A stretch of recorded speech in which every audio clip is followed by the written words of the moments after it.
Hi guys, you are most welcome to my channel. Thank you so much for tuning in. So guys, the internet has been buzzing lately with the marital saga of Nollywood actor Emeka Ike and his ex-wife Suzan Emma. Emeka Ike was one of the legendary Nollywood actors of those days, in fact, like one of the highest paid actors of those days. He was very famous for his lover boy roles in movies and all of that. He was really doing well until he had marital crisis and everything got very messy, and then he had to go off Nollywood radar, off acting radar. We didn't hear anything about him for so long. And now the matter has resurfaced, and people are asking, how did this matter get resurfaced? We thought that they had buried the hatchet and everybody had moved on. But this is what happened. Some of you already know that Toyin Abraham just released a movie titled Malaika. So Toyin reached out to Emeka that she would like him to feature in that movie because she saw him as a perfect fit for one of the lead roles. And in the course of their conversation, Emeka was like, Toyin, are you sure you really want me to do this? Have you forgotten everything that happened then? I don't want any trouble, just allow me to be where I am. And Toyin convinced him that, come on, Uncle Emeka, you cannot continue to hide. Even if you truly did what you were being accused of, 13 years is enough for you to have suffered. You have suffered enough. You've been off the radar for 13 years. Your career had gone down the drain. So come on, I need you. And that was it. Emeka acted in that movie. And he started getting interview calls to talk about the movie. But then it is impossible or almost impossible to talk about the movies alone because a lot of people have been yearning. So that was how the sleeping dog was awakened, and the marital saga that was, long dead got resurfaced. And everything has been getting messier since then. Emeka had granted a few interviews.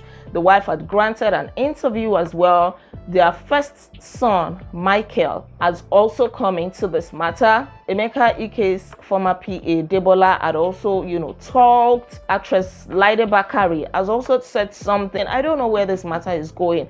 But guys, who is lying and who is telling the truth? Because it seems as if both parties are playing the victims here. And I don't even know who to believe. Well, I don't have to believe anybody. I just want to talk about this. Pick a few lessons that we can pick from this. Because just like they say, when two elephants fight, the grass suffers. The children in this case happen to be the grass. And when things like this happen, it is always good to consider the well-being and the future of the children involved. So I really pray that this whole thing will have a closure very soon for the sake of the children. So guys, what really happened? I'm going to be talking about the wife's side of the story as well as Emeka's side of the story. I mean the ex-wife. Okay, let me start with the ex-wife so that it will give a proper foundation to this story. In case I've been seeing so many videos here and there and you don't even have time to watch them, or you've not gotten to the crux of the matter, you don't even understand what is going on, this is why I'm here for you. I'm going to give you a summary to this whole thing to the best of my ability. Okay, so guys, Emeka met his ex-wife, Suzan Emma. Suzan is half Nigerian and half Dutch. He met her when she was 18 years old and just out of secondary school. Emeka was the one that sent her to school. She furthered her education. Emma at that time was a model, and then she became Emeka's friend because she had always dreamt of becoming an actress and she needed somebody who would guide her through.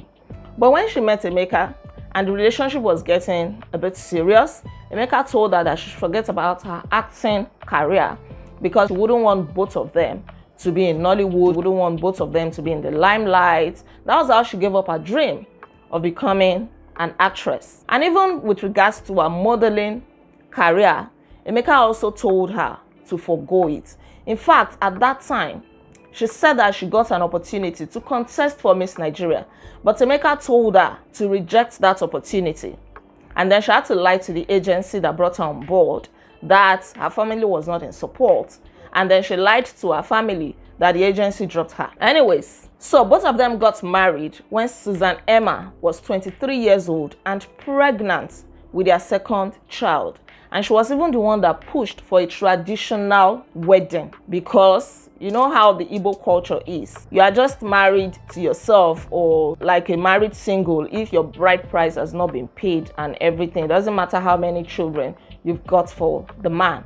And so they fixed a date for the traditional wedding, and Emeka even came late on that day because he was busy on the set of a movie. And his family members came empty-handed. If you know the Igbo tradition, you will know that they are very big on bride price and, you know, bridal list. You must pay your dues on the lady that you're going to get married to. So it's kind of surprising that Emeka Ike and his family came empty-handed. And the lady even said that sometimes they would laugh at her behind her back to say, oh, maybe you are the one that wants to marry a famous actor, so you have to work for it. Stuff like that. There was a lot of disrespect already going on. And in the interview that this lady granted, the interviewer asked her, so why did you go ahead with the wedding in spite of all this disrespect? And the lady said, I didn't see the sign as signs. And that in retrospect, she actually regretted marrying him. But then I guess she was naive at that time, because Emeka was actually her first love, her first boyfriend, her first everything. So let's just excuse her that probably she was naive. But that is a very dangerous thing to do. In case a lady listening to me, please don't ignore any signs at all. Sometimes people claim to be madly in love with somebody, and it's not only about a lady, both ways. If you're a guy too, don't ignore any signs, please. Open your two eyes. Love is no longer blind. So they got married, and the marriage actually produced 4 children. 3 boys and a girl. So this lady said that she had been enduring a lot of verbal, emotional, mental, psychological, and even financial abuse because Emeka would not allow her to work. And now don't forget that she had given up her dreams because of this marriage. Let me ask you ladies, can you give up your dreams because of your marriage? Can you forgo all the goals that you have in life, the lofty dreams that you have in life, just because of marriage? Can you?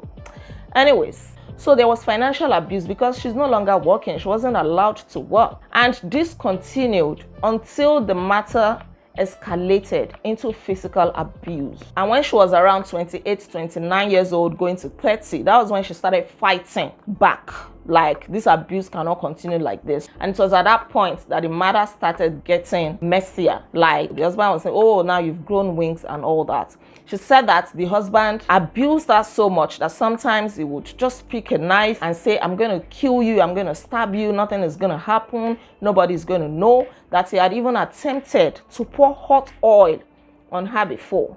She said that he had beaten her to the point that she got paralyzed before. She had attempted jumping out of a moving vehicle before. She had attempted suicide 3 times. And that she had endured this toxic marriage for so long. The marriage lasted 17 years before she filed for a divorce. And even before they finally got a divorce, they were separated. In the course of that separation, her mother died. She had to bury her mother alone. During the period that her mother died, Emeka got her arrested. Emeka threatened everybody around her. She lost friends. She lost good relationships. She buried her mother alone because everybody had been threatened, so nobody dare come near her to help her. And by the way, this interview that she granted was the first one that she would be granting ever since they had this marital crisis. I mean, from the very first time. And that Emeka was so convinced that she would never come out to tell her own side of the story. Because since this whole thing happened so many years back, he had been the only one talking about it, granting interviews. So nobody has ever heard from the woman. So it was actually good to hear the woman's side of the story now, even though we don't know who is speaking the truth. So now let's talk about Emeka, his own side of the story. He had also laid some strong allegations on the ex-wife. By the way, Emeka has moved on. He is now married to a South African lady, and the marriage has produced 2 children. The family lives in Germany. So Emeka has denied all of this allegation of violence, of domestic abuse, of wife battery and all of that. And he said there was nothing like that, that he really loved his wife. That in fact, after this whole saga, that he went to court, that he was on bended knees with his friends and family members, begging this woman to come back in spite of everything, that even if another man had touched her, he was ready to take her back. But all of that did not work out. Emeka also, corroborated the wife's story that he actually saw her through school, higher institution, and that he was the one that made her who she is today. Emeka has denied hitting her. And in fact, Emeka has said that this woman wrecked him. Emeka was once a school owner, St. Nicholas College in Lagos. And he said that school cost him an investment of 480 million naira. Although the wife came out to say she didn't understand where that humongous figure was coming from, because at a point he was claiming 100 million and that it was never even up to 100 million when they started the school. Probably they had invested like 20 million or 30 million, I don't know. He said that the wife took the school from him, took all his properties from him, and so many more. That's the day that the wife would take over the school. She rang the bell, called all the teachers and students together and told them to go home, told the students to inform their parents to get them into other schools, that the school was going to be shut. And when he came back from America, he came back to nothing except for the box that he traveled with. Emeka said that this woman ruined him, wrecked him, his career became nothing. He said he was depressed due to all of this. He was ashamed. He was ashamed for what he didn't do, and he went into hiding. That is why we've not been seeing him. Even though now he said that he's picking up his career again, that he now owns Nollywood TV on Star Times, Channel 62. He's beginning to pick up the pieces of his life. But then, Emeka said he never battered his wife. So where's the allegation of battery coming from? That when this whole thing would start, he actually saw it on the media that was being accused of beating his wife, and immediately put a call through to the wife to say, babe, what's going on? This and this and this. And what I'm seeing right now on the media, what's happening? And the wife said, oh, babe, don't worry. You're famous. These people and their propaganda. And that was how she shoved it aside, not knowing that a lot was actually going on for real. And Emeka was saying he believed that the wife was being controlled. Maybe there was a case of blackmail, that some people were after her, and maybe it was those people that controlled her to say, you have to leave this marriage, because everything she did then seemed to be coming out of a place of influence, like she was being influenced to take all the decisions that she took, because she just left without looking back. So he said he was haunted, he was threatened, gunmen would come to him, and he was sure that some of his colleagues were actually after him as well. He was sure that some of his colleagues had a hand in everything that happened to him, because according to him, was like the happening guy then in Nollywood, more like the highest paid or one of the highest paid. Emeka said he never believed that he could be broke, like he could be broke below 15 million naira in his account. But then after all of this, he was even struggling to get 100,000 naira in his account. When he married his wife, the house was there, big house. She could have any car that she wanted to drive. They were living a good life. So he lost everything, lost his properties. Emeka's allegation was that the woman took away his property. And now the woman has come out to say she never did. That when he only traveled within Nigeria. And before he came back, she only left with her clothes, her international passports, and their 2 youngest children and their clothes. She didn't take any of his property. And if he felt that she defrauded him of his property, that he should go to court. So this thing is so messy right now. What is actually going on? Who do you believe? Is it the wife? Is it the husband? Now, talking about Debola, the former PA, that one has come out to say that the very matter that degenerated into the crisis that happened that year, that it was Madam that first of all slapped Emeka Ike. So we're hearing different sides to this story. But guys, it is always good to be intentional in marriage. If you are not married already, like I always say, you still have ample opportunity to get it right. Don't be beclouded by emotions. Like I said, love is no longer blind. Open your 2 eyes. As you are loving the person, make sure that you are paying attention. In fact, rapt attention to everything that they are doing. So avoid stories that touch like this. Because of what gain is it that years down the line, you'll be in this kind of a terrible situation, and the children are not going to be exempted. As for the first son, Michael, the boy is grown now, saying that he doesn't want to have anything to do with the father. He believes that the father is a monster, and there is a voice note circulating where the father was saying, oh, you can go and jump in front of a trailer, Michael can, go and die, and stuff like that. So this whole thing, where is it heading? People are saying, well, probably said that out of frustration and everything. But the bottom line is that these things don't go down well. These things don't end well. And that is why we have to be intentional with our lives. We really don't want things like this in the society, because the children are going to be at the receiving end. Children who are raised in a broken home, studies have shown that they exhibit similar traits to those of their parents. If their father was an abuser, they also have the tendency to abuse their partners. And so many other problems associated with this. So let us try and do better. Let us do our due diligence, and let us control our anger.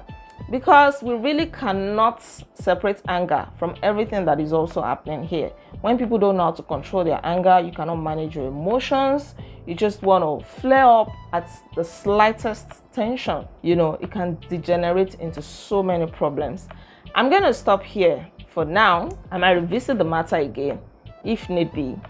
Kindly let me know your thoughts. What do you think about this whole saga? Share your thoughts with me. Don't forget to give this video a thumbs up. Kindly subscribe if you have not subscribed, and you're free to share this video if you really want to share. Please go ahead. All right, guys, I'm gonna see you in my next video by God's grace, and until then, be intentional.